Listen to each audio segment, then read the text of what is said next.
In recent days, Ukrainian President Zelensky and the fight of the Ukrainian people has captured the attention of the world. Today, we're looking at how the actor-turned-leader has come to be respected and loved by people in his country and beyond. This is an interview that Zelensky did in the run-up to his presidential election. Even though it's a very short clip, he's got a whole lot of rhetoric happening all at once. Если меня выберут, я буду тем человеком, которого будут сначала обливать грязью. Это то, что происходит, я уже это чувствую. Затем научиться уважать. А потом, потому что мое мнение, что президент может быть максимум 5 лет, я могу объяснить свою позицию. Да, я согласен. Да? Вот, а потом будут все плакать, когда я уйду. Это мое личное мнение. Потому что ты должен жить по совести просто и поступать, и быть просто нормальным, справедливым человеком. Если меня выберут. Here, by not saying when and instead using if I become president, he projects humility. This is his starting point, emotionally, narratively, and thematically. Я буду. This pause here is critical because this phrase stands on its own and emphasizes his greater thesis, which is that he is a normal, good person trying to do good for his country. Тем человеком, которого будут сначала обливать грязью, это то, что происходит, я уже это чувствую. It also sets up the booing as unexpected and surprising, which grabs our interest. Who would boo someone who's simply a humble, normal man? Interestingly, he doesn't accuse anyone of booing. Instead, he tells us how it feels to be booed. Since we've all faced disapproval in our lives at some point, this is extremely relatable. Затем научиться уважать. Here, he's building connection by stating something that most people feel very deeply, but often won't directly say. This is what we all want in life. We believe we're good people, but we may often feel like those around us don't understand or care, and we hope that over time, they'll come to respect us. Again, extremely relatable. А потом, потому что мое мнение, что президент может быть максимум 5 лет, я могу объяснить свою позицию. Да, я согласен. Да? Вот. So this is the only remotely substantive thing that he says in this segment, and it's something that I would guess is a popular view, given how the interviewer agrees immediately. It's an easily defensible position, and by offering to elaborate on it, he opens up the door for another easy answer. So even though it seemed like an offhand comment, it's surprisingly strategic. А потом будут все плакать, когда я уйду. But back to business. This is another hugely relatable emotion. We all want to be remembered. To have people that we helped and knew and loved to miss us. To have a connection whose loss was worth weeping over. That's why this is so powerful, because it's something that we all understand and something that we all feel. Это мое личное мнение.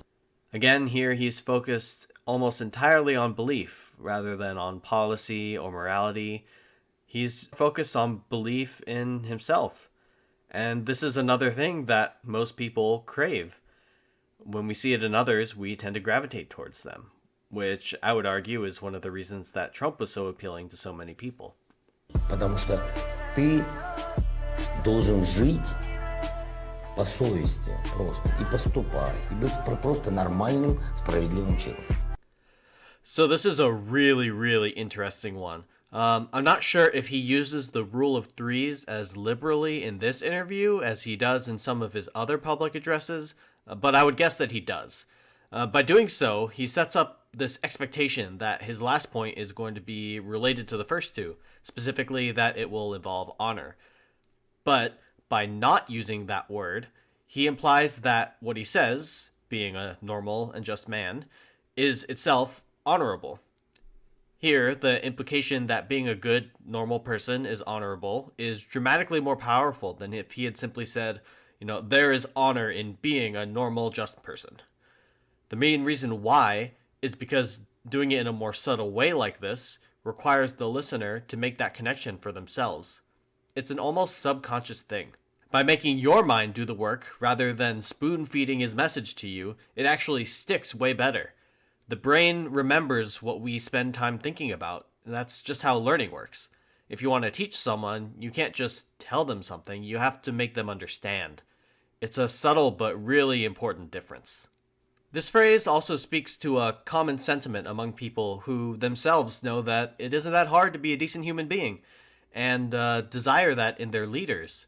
By saying, just be a normal, just man, he implies that being normal and just is the bare minimum, something that most people would both agree with and value in a leader. In our last clip of President Zelensky, he's giving an update on the situation in Ukraine. Бажаю здоров'я українських героїв. П'ята доба повномасштабної війни Росії проти народу України. Стоїмо міцно. So this one was super interesting. Here he uses the actual structure of his sentences to illustrate the situation and subtly plant ideas or impressions of how you should be thinking about it. He uses lots of words when describing how much effort is being put into the war by the Russians, which implies the severity of the threat. In comparison, the simple, short, and strong response of the Ukrainians comes off as resolute, determined, factual, and final. By simply changing his word choice, he directly and subconsciously illustrates his point. У кожній розмові з нашими партнерами я чую щиру повагу. Українці показали світу, хто ми є. І Росія показала, якою вона стала. This is such a more powerful point for those who have had prior experience with his ongoing theme of humble beginnings, being underestimated or rejected, and then earning respect that began before he was even elected. Просто вдумайтесь, у цей час російського вторгнення всього лише за 4 доби внаслідок російських обстрілів загинули 16 українських дітей. 16. 45 діточок поранені.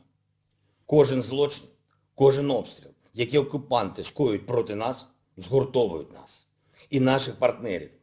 This point is made so much stronger by including the tragic numbers of dead children just before. Another important thing to note here are his clothes.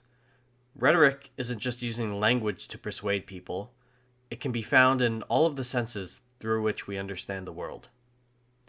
Here, he reinforces the normal, just man image by dressing in plain clothes.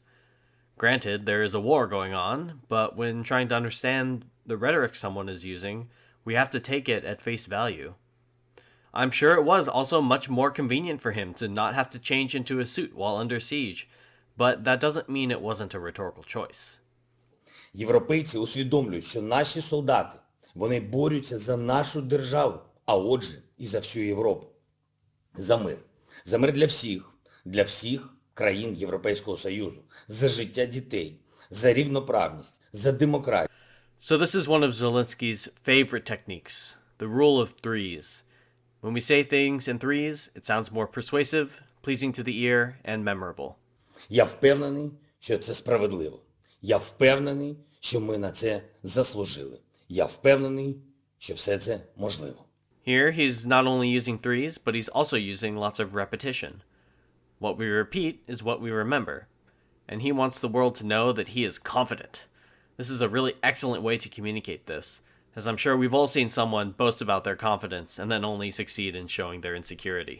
Європа закрила небо для всіх російських літаків. Глобальний бізнес відмовляється від будь-яких зв'язків з російськими компаніями. This is such a powerful visual. Imagine Russia being closed in on from above. This is why he led with it, despite the sanctions realistically being more impactful than simply not allowing Russian planes to land in other countries.